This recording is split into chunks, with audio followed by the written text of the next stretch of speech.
ആശാസമരത്തെ മന്ത്രി വി ശിവൻകുട്ടിയും കൈയൊഴിഞ്ഞു. സമരത്തിന് സർക്കാർ ചെയ്യേണ്ടതെല്ലാം ചെയ്തുവെന്ന് തൊഴിൽ മന്ത്രി വി ശിവൻകുട്ടി.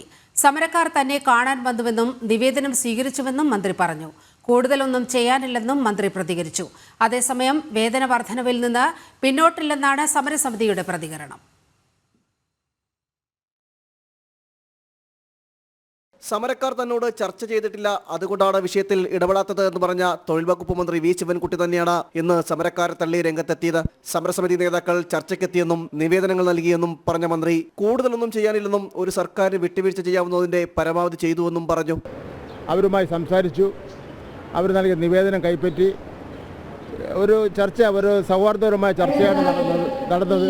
ഗവൺമെൻറ് ഭാഗത്തു നിന്നുള്ള നിർദ്ദേശങ്ങൾ, അതായത് കഴിഞ്ഞ 5ാമത്തെ ചർച്ചയിൽ ബഹുമാനപ്പെട്ട ആരോഗ്യവകുപ്പ് മന്ത്രി അവതരിപ്പിച്ച പ്രശ്നങ്ങൾ ഞാൻ അവതരിപ്പിച്ചു. അത് വീണ്ടും അവർ ഒന്നുകൂടെ ആലോചിക്കാമെന്ന് പറഞ്ഞു.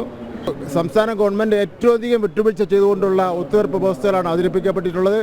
ഇനി ഏത് ഗവൺമെൻറ് ആയിരുന്നാലും ഇതിനപ്പുറം ഒരു വ്യവസ്ഥ ഉണ്ടാകാൻ വേണ്ടി പോകുന്നില്ല. മന്ത്രിയുടെ പ്രതികരണത്തിന് പിന്നാലെ സമരസമിതിയും രംഗത്തെത്തി. വേതന വർധനവിൽ നിന്ന് പിന്നോട്ടില്ലെന്നും സമരം തുടരുമെന്നും സമരസമിതി അറിയിച്ചു. എന്തായാലും ഈ ഡിമാൻഡ് നേടിയെടുക്കുന്നത് വരെ സമരമായിട്ട് ഞങ്ങൾ മുന്നോട്ട് പോകും. കേരള സമൂഹം ഒന്നടങ്കം ഈ സമരത്തോടൊപ്പം ഉണ്ട്. അത് മതി. കഴിഞ്ഞ ദിവസമൊക്കെ എന്തൊക്കെയാണ് പ്രചരിപ്പിച്ചോണ്ട് എന്നിട്ട് ഈ സമരം പരാജയപ്പെട്ട സമരം ഇല്ലാതാക്കാൻ അങ്ങനെയൊന്നും ഉണ്ടാകാം.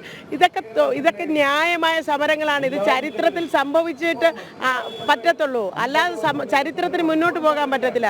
ഇവർ ഇടതുപക്ഷ നേതാക്കന്മാരാണല്ലോ, ഇവർക്ക് അറിയത്തില്ലേ ചരിത്രത്തിൽ ഇതിലുള്ള തൊഴിലാളി മുന്നേറ്റങ്ങൾ ഏതൊക്കെ ഘട്ടത്തിലാണ് ഉണ്ടായിട്ടുള്ളത്, എങ്ങനെയാണ് ആ സമരങ്ങൾ മുന്നോട്ട് പോയിട്ടുള്ളത് എന്ന്. വലിയ പ്രതീക്ഷയോടെയാണ് ഇന്നലെ സമരസമിതി നേതാക്കൾ തൊഴിൽ വകുപ്പ് മന്ത്രി വി ശിവൻകുട്ടിയുമായി ചർച്ച നടത്തിയത്.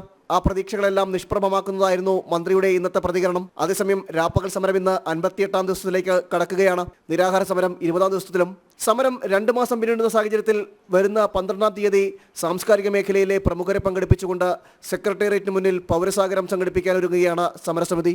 ജനം, തിരുവനന്തപുരം.